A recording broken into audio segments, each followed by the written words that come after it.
E oggi abbiamo avuto l'occasione con Rossella Cendron, sindaco a Silea, e Aldo D'Achille, sindaco a San Bellino, di presentare l'associazione che è nata un anno fa, a marzo del 2024, e che oggi ha anche, diciamo così, una rappresentanza formale all'interno del Consiglio con la denominazione Il Veneto Vale nell'ambito del gruppo misto di cui faccio parte.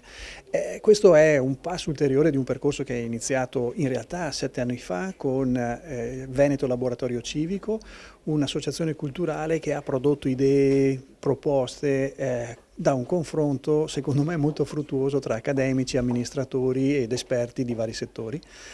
Quel percorso continua, oggi ha una rappresentanza politica anche formale e ufficiale, che è presente adesso in Consiglio regionale, ma è presente anche in diverse amministrazioni comunali, a iniziare da Silea, appunto San Bellino, ma anche Monastier, e anche, sebbene con un nome diverso, Bassano del Grappa. C'è qui Manuel Remonato che l'esperienza del momento è nata prima di Vale, quindi non ha il nome, però ecco, c'è questa vicinanza.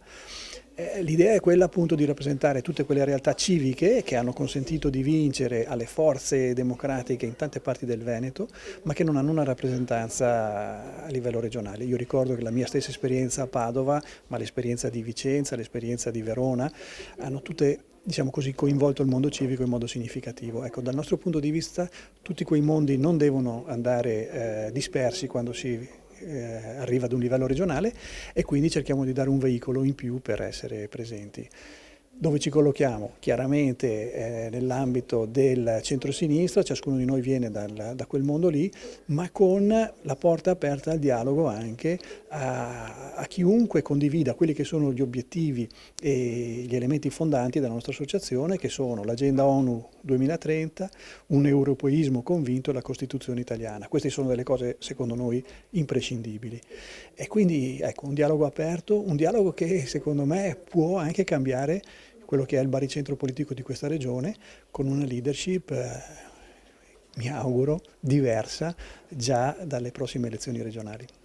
L'Associazione Vale oggi vuole affrontare il tema della fiducia dei cittadini, che è centrale per noi, proprio perché ci siamo accorti come amministratori locali, come cittadini attivi, che esiste un problema in questo senso, ed è più importante ancora del dialogo con le forze politiche, quello di recuperare questo legame di fiducia con i cittadini. E chi può meglio farlo? Chi ha già raccolto la fiducia dei cittadini nelle amministrazioni locali.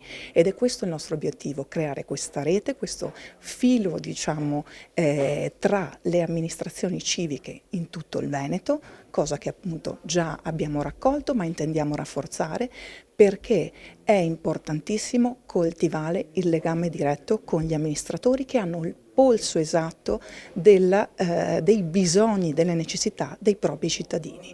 E allora l'obiettivo è quello di tornare a un ascolto del territorio profondo, a un ascolto che non si pone in antitesi a quelli che sono i partiti politici, ma che affianca questo processo coadiuvando questa relazione. Oggi davvero abbiamo bisogno di credere ancora alle istituzioni, e chi come un sindaco o comunque degli amministratori locali riescono a farlo, essendo, come dire, in trincea tutti i giorni.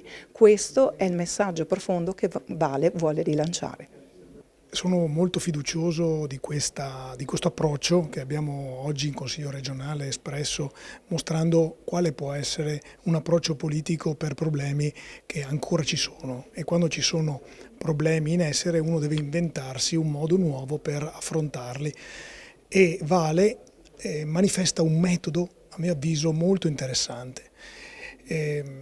Prima di entrare con un problema pensa a possibili soluzioni, e ciò che è scritto sulla porta del mio ufficio di sindaco, ed è qualcosa che permette ad ognuno di sentirsi parte nelle proposte per risolvere il problema. Quindi una connessione con il territorio, una connessione con gli amministratori locali è un modo per poter avere delle informazioni, ma anche avere delle proposte che possano essere utili in tempi brevi per risolvere problemi reali, perché oggi la grande difficoltà è che spesso facciamo una politica di proclami, a volte una politica urlata.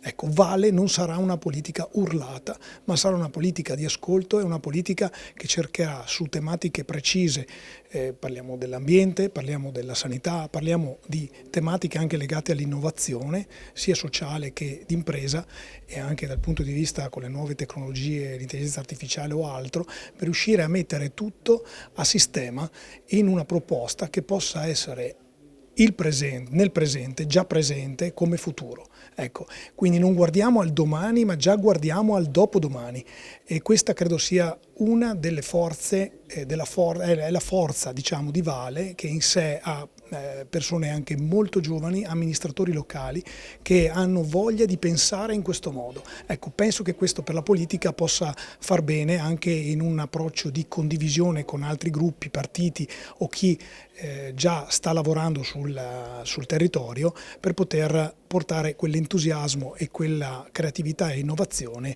utili a tutti noi e quindi utili ai cittadini del Veneto. Come Vale, il tema della leadership diffusa è qualcosa che è all'interno del nostro essere. Noi siamo partiti dalle liste di comunità e quindi siamo partiti dall'essere radicati nel territorio. E il territorio ha una leadership che non è di un solo leader che mette davanti la faccia, ma di tante persone che parlano con la gente, le persone che vivono il territorio. E quindi questo per noi è fondamentale. Questo lo facciamo attraverso una formazione continua, lo facciamo attraverso anche una condivisione ampia di democrazia partecipativa col nostro territorio, e questo vuole essere anche lo stile che vogliamo portare all'interno della politica veneta e quello che stiamo facendo oggi all'interno del nostro gruppo.